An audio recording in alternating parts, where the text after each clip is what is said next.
Hello everyone and welcome to a new benchmark video. My name is Michael and today we're going to check out the performance of Sons of the Forest, the sequel to The Forest made by Knight. Sons of the Forest adapts the same purpose like The Forest. It's an open world survival game where you crash on an island, either with a plane or helicopter, looking for people. In the forest you're searching for your son, and Sons of the Forest you're searching for a family that got missing. Now I'm not gonna review the game itself, only the performance, but I do have to mention that the game is in an early access state, and Knight told the community that the game will undergo several updates in the upcoming year. Or specifically like 6 to 8 months or something. So keep that in mind for this whole video and for yourself, in case you're like disappointed in the benchmark results. Either way, this means I'll probably revisit and retest the game when early access is over, so we can see how much the game has evolved in terms of optimization. Now let's talk performance. My first impressions was that it is decent. Yeah, no really, there are early access titles with way worse performance than this game. I mainly game with the 67 FHD on ultra wide 4040p and I don't get any laggy / frame dropping feel yet. Your initial impression might depend on your first spawn location. You can actually start in 3 different locations, where your FPS varies a lot. You can start in the mountains with snow, on the beach near the water, and in the dense forest with a lot of trees, bushes, animals and so on. As you would expect on the beach and in the mountains, it isn't that intense for graphic cards, in my opinion, because there aren't many dynamic objects. There's one exception though, in the mountains and like in the winter season in game, you do leave some footprints behind, which does make it more realistic and immersive. In the woods, you have the bushes, trees, animals, flowing water, sun rays through the trees, etc, etc. This does make a difference there. And it's really noticeable when benchmarking, which is why I also picked that location to benchmark the game. Also, last but not least, there's a big difference between the forest and Sons of the Forest, where when you start to enter a cave, it doesn't frame drop anymore or freeze, which feels so good. In general, FPS in caves and in the inventory are the highest. This will also reflect in the benchmarks which you will see later on.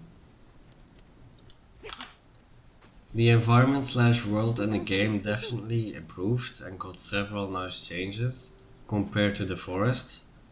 For example, there are seasons now with snow, more effective and loud winds and rain, or like different sun rays when they slightly get blocked by the clouds and such. The only thing I don't see really a change in is in the water physics. It's just plain the same, nothing special. Okay, the last thing I'm gonna talk about is AI. It's another nice addition to this game. I don't think it affects performance as much, but it does matter for your CPU. There are 2 characters that adapt and react according to your character, how you are behaving towards them. If you didn't know yet, their names are Calvin and Virginia, while Calvin is more like a follower and you have to give him commands. because of, well, his brain damage. Virginia is more independent. She really decides her own actions and such. On the non-friendly AI side, so like the enemies, the cannibals and other mutants, they got like an overhaul too. They're more advanced, they're smarter, they block and evade more effectively, they form groups, they can attack at the same time, they even can bait you into another group and so on. It's really such a difference. And next to that, they're just way quicker and tougher right now. And I'm sure balancing changes will come our way. Okay, let's jump in game and take a quick look at the settings. I'm not gonna go into detail here. The game has plenty of settings to choose from and the most important ones are available. We have 5 presets, or well 6 if you include custom: ultra high, medium low and ultra low. The preset only changes settings in the quality section. If we scroll down, we have our AA and DLSS/FSR, which is that dynamic resolution setting over there. Also motion blur available, but as usual I turn that off immediately. In the gameplay tab we have our FOV setting, which I kept default on 70, and the gameplay settings for structure damage and big head mode, which is a very fun thing to have. I don't know why this is added or what it refers to, but it's funny either way. Then the last things in the settings are the controls and audio tabs, which don't need any explanation as it speaks for itself. Okay, now let's jump in, and while we're doing that you're gonna see how much the loading time is on an HDD. I install all my games on the HDD, and this is the very first time ever that I want to move it to my SSD. See for yourself.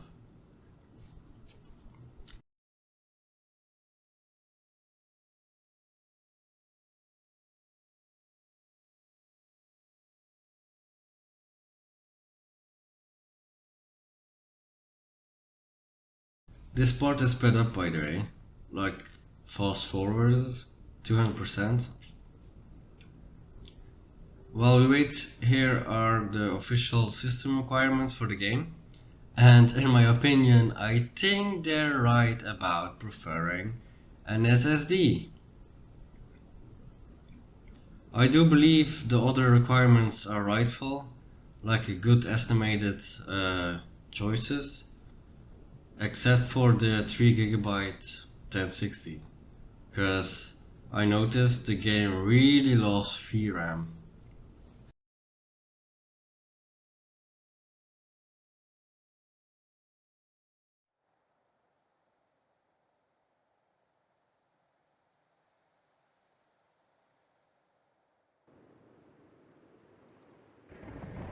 And we're in.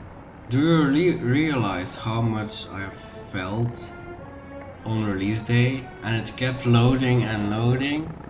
Oh, first Steam couldn't handle all the traffic to the game store page nor the checkout page, and then I had to wait almost 3 minutes for the intro to go in game. Oh my god.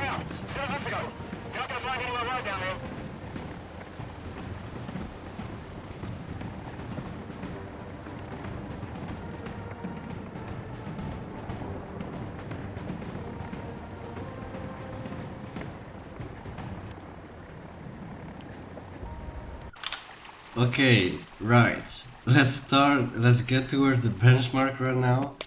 When a game doesn't have a built-in benchmark tool, I find my own way to test out a game.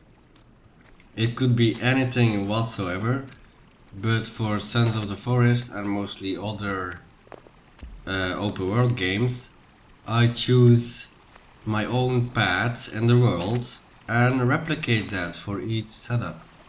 For this run I spawn in the forest, no shit, in the woods, because it's the heaviest location there is when you start the game. I do a bit of everything. I give Calvin a follow command, I open some boxes, I go to my inventory, I make a tent with 2 sticks. The tarp has some kind of physics, so I was like, yeah, also let's see if this matters. What else? I walk through bushes, I cut them with the axe, I make a fire, and then like crouch slowly 360 around it for the smoke. I chop a tree down, I take a swim with a dive, and then throw a random grenade at a random tree, and then the last thing I do is run towards the closest cave and then go on a suicide mission by killing anyone who's there.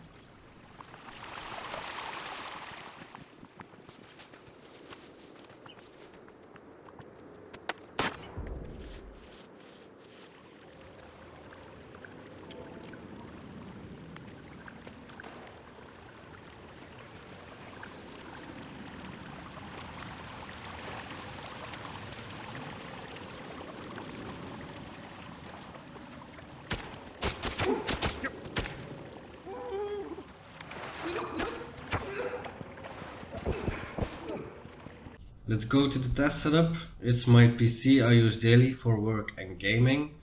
It has the Ryzen 5 5600X on the ASRock B450M Pro 4 with 16GB of DDR4 RAM. We are testing out 3 GPUs, the RX 480, the 6700XT and the 3070. Only the 480 is from XFX, and the other 2 are reference / founders editions. Of course, all of them have the corresponding drivers. For AMD, that's on driver 23.2.2, and for Nvidia the benchmarks were done on driver 528.49. Now, exactly what did I test? Here's a quick overview what I tested. I did each GPU on 2 resolutions, 5 presets, and FSR and DLSS. On 1080p I only tested FSR on the RX 480. I don't think the other cards should be played on 1080p, and if they do, there won't be any reason or need for DLSS and FSR, as you'll see later. The only thing I have to mention is that I don't understand the FSR setting in the game. If you set the dynamic resolution to FSR, you get another setting with dynamic resolution target. But I don't know what the number represents. Is it FPS, percentage, or something else? That's why I tested on 2 of these numbers, the 60 and the 120, thinking it's maybe targeting 60 or 120 FPS, but you'll see in the benchmarks that the number might not be an FPS target. So at this point I still don't know what the number is or what it means. For DLSS you have the usual performance, quality and balance modes, but for FSR they didn't do that, while other games do. Anyway, let's jump into the results.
Okay, this chart might look complicated, but no worries, it's quite simple.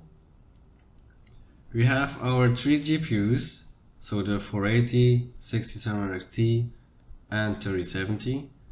Each of them have three columns, two for FSR or DLSS, and then the original column.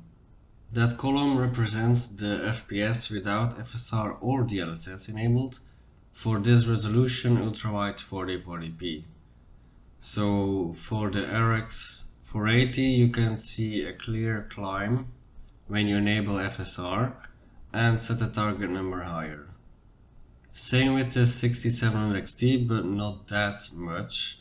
And then with the RTX 3070 you don't see any change whatsoever.